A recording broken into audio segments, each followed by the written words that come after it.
back sa ating channel mga tol. Ang video na ito tungkol sa update na Checkrain sa jailbreak na iOS 15 pataas. So dito sa kanilang main website wala pa silang update or release patungkol doon sa kanilang latest na software. So kung i-check natin dito sa OS is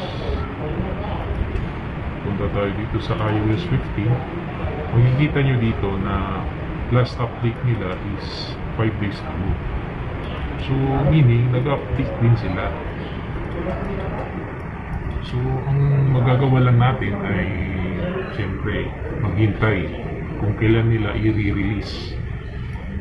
Ayon naman kay Jake James sa kanyang Twitter account, ang iOS 15.3.1 is possible na gagana sa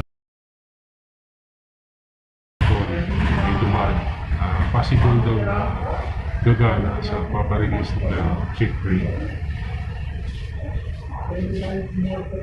Ayan, so iOS 15.4 fix a kernel vulnerability to use 15.0 beta that causes corruption of IPC and as leading to powerful primitives that can be used for global database investigation from the content of standards. So, sa mga nasa iOS 15.4 ngayon, highly suggest ko po sa inyo is mag-downgrade kayo sa version na 15.3.1 habang naka-sign in pa siya. Kasi pag naka-unsign na yan, hindi nyo na mada-downgrade. So, kung na-release na yung Checkrain, hindi nyo po magagamit ang inyong device o hindi nyo makabypass kasi walang pang jailbreak. So habang naka-sign in pa yan, please restore na kayo or downgrade dito. Ito yung website nila.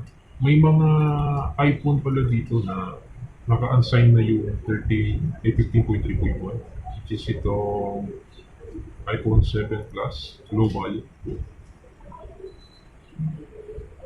Uy, kanina naka-unsign to.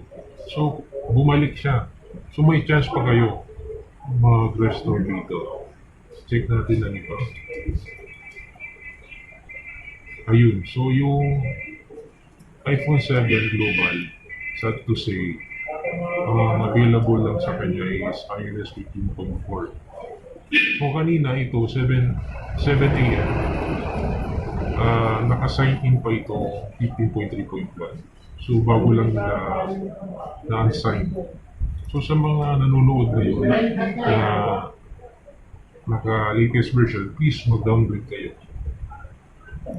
Ayan, so yan po ang latest news natin. So kung may tanong kayo kung kailan marirelease ang jailbreak tool nila, hindi ko po alam pero baka this month ma-release din. So update lang kayo sa ating YouTube channel at magbibigay ako sa inyo ng karagdagang informasyon tungkol dito. At hanggang dito na lang. Sa mga hindi pa pala nakasubscribe, please subscribe po at huwag niyong kalimutan pinutin ang notification bell para updated kayo sa mga upcoming news na aking i-upload.